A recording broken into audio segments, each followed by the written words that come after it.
Have you ever wondered where to go next with your art?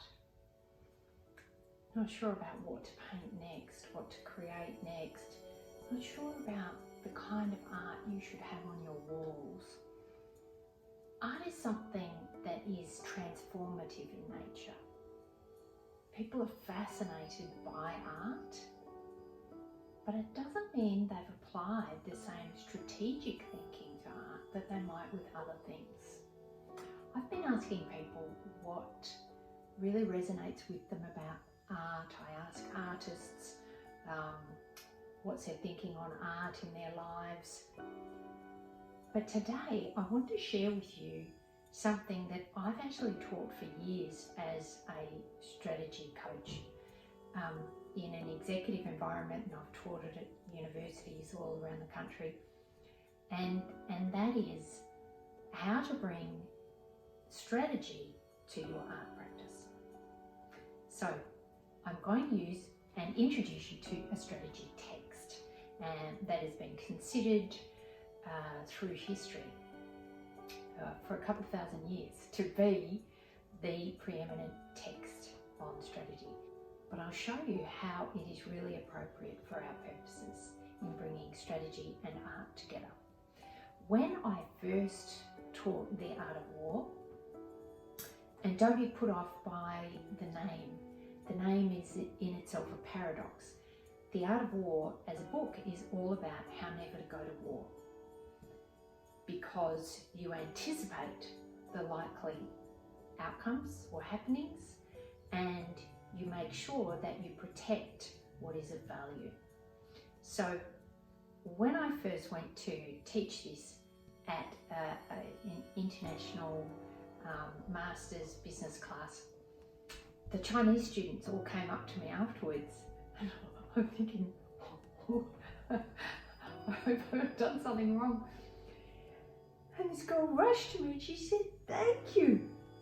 When we went to school, we all got given a copy of The Art of War, and you had to have the book. You always had to have the book always with you, but it was written in Old Chinese, like something being written in very old English. She really couldn't understand what it was about, and because you all had to have the book and everyone's got the book and the book's really important, nobody ever really asked, what's the book about? And so they were given a copy of the text, but she didn't know really how to use it, and she was really thrilled, and so were the other students. So I felt validated that I was on the right track. So, and since then I've taught it and used it in many ways, and I have made a document for you that you can download and think more about it. But I just want to use this video opportunity to take you through the concept so you'll understand.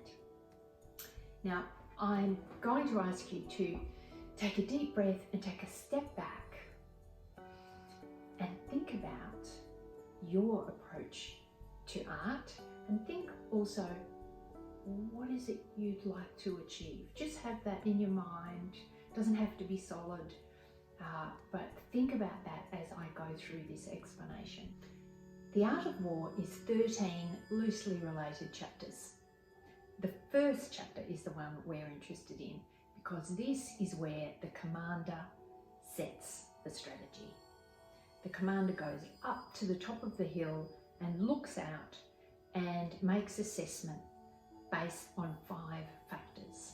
So I want to take you through those 5 factors and show you how, when you think this way, when you ask your questions about where to go next, what to do next, but you take into account 5 different factors, you really balance and get a much better, clearer result that will enable you to feel like you're on the right track and enjoy what you're doing more.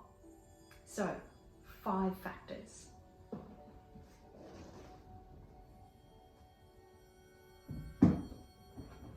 I'll just explain them simply here, but you see I've started by renaming things the art of art. Now, these 5 principles that the commander makes assessment based on, first is the Tao. Tao is your guiding principles, what you really believe in. What is something that you just wouldn't move on? It's so important to you. Maybe you're an artist that believes in looking after animals, and so you paint about that. This is a core value, because you'll find that person isn't lost for subjects to paint. Nature is of core importance to me in my life, and I encourage my students and the people I work with also to look for inspiration from nature and just to lift their day through nature. So because it's a core guiding principle, it also gives me content all the time to work with and paint. I never feel like, oh, what will I paint next? There are so many things I want to paint next, because it's aligned with who I am. So also things like, I've got a list for you in the worksheets for you to have a look at your own values to help you think those through and to work out how those things are affecting your work. Or maybe they're not and they should be. Equality is very important to me. So I have done portrait series where I paint people who are really good at what they do, because another value for me is focusing on what's working, not what's broken. So I've painted people who are good at what they do to inspire positive conversations about subjects that are important to me. Women and leadership, and Indigenous Australians equality.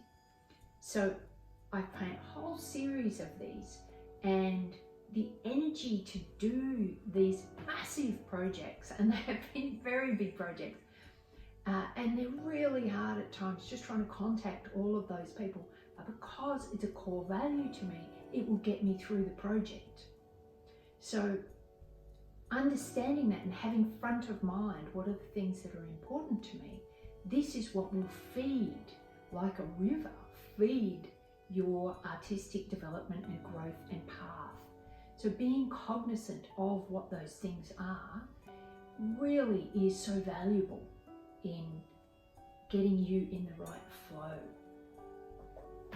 Now the second point, remember, Commander on the Hill, they look out and they look at the heavens. Where am I right now in the context of the heavens, the weather standing here on the hill, the outside forces, the things I can't control? What's happened for us? A pandemic. This has changed everything we do as artists in terms of connecting with the people around us. Maybe it was great to keep getting on with your work, but the exhibitions were cancelled. We couldn't go and see art the same way. But the opportunity comes with the technology changes within that space. So we might not have the same relationship with going to galleries. We can now connect with people ourselves because of the way outside forces have changed beyond us. And so the nature of getting your work out there has changed. So there are factors that could influence how we work. We're now talking to people over Zoom over the other side of the world. We're not going there to the conference or going to the gallery. Things have shifted, but there are opportunities in those shifts for us. For me, that meant, doing an online course, creating that and becoming conversant with that whole space, which is just massive to me because I'm not really, technologically comfortable. But things changed, so I had to change. Now, the next area is the commander is looking at the hill, and where are the troops on the hill? Looking at the terrain. Are his or her troops at the top of the hill with the height advantage, or are they down the bottom in the creek with wet feet and a whole lot of boulders to get past before they even get there? So are you a beginner, or are you advanced in what you do? Because you'll be a beginner in certain areas, maybe the technology like me, I'm a beginner with the technology, but I'm comfortable in the art space. But I'm not considered the high art end necessarily. How do people view me on the hill? How do they view you? How would you position yourself and how you're perceived and your work in relationship to others? And then leadership. Jen is command or leadership. And the qualities of a leader that we expect, knowledge, trustworthiness, humanity, humaneness, and insight into what's happening. Can you show some of that insight in your own work, or have you found mentors? Have you found teachers who could help you with that? Or are you in fact leading yourself in presenting your work in a different way than has been done before? Using a strategy Robin Eli painted in a glass box in Denmark or somewhere. I present my portrait series in Deloitte's in their foyer, where there's thousands of people coming through every week, not in a gallery. I use technology to make a QR code so people can, while they look at the painting, they can, if they're a singer, hear the person sing and see the time lapse of me painting the video. Are there ways you could lead and do things differently? Just do things according to what's important to you. And then FAR. FAR is the method and discipline. So if we take it back to the original point of battle, the Romans were very successful, not necessarily because they could fight better than others, but they took a completely different approach. They built roads. Those Roman roads that people still dig up and refer to now, the roads meant the logistics changed a war, because they then built vehicles that could go along and carry the food and the weaponry and even the soldiers, whereas rape and pillage had been how the soldiers were fed prior to that. So this is a completely different way of doing things. Your method will speak a lot to how easy or how smoothly or how enjoyable a lot of your work is. For me, I have a step-by-step process that allows me to get on with my day and the other things I've got to do. And the people who come to me want to know how to be able to, if they've got concentration difficulties, if they've just got a busy life and little bits of time, how can they use a step-by-step process? So that's, I share it with them for that reason. The discipline of how often are you going to create? Could you really achieve the goal that you have if you're not painting every day or creating every day? If you want to make sure that you're choosing the right kind of art, should you be learning more and doing some more courses and then putting in more time looking at galleries? How in your own situation could you use this way of thinking and answering questions from a number of points of view? We're looking at the different active perspectives within your life when you go to make a decision and move forward. And very often when people are stuck, it's because they are thinking, well, they're just thinking about what should I paint next. Now, if they understand that aligning it with what you believe in is going to be really valuable, and thinking about, oh, well, I need some more skills, so I'm going to do another course in that, and I'm going to need to do it every day and set a goal within a time frame, and that will create a creative tension to actually get me there.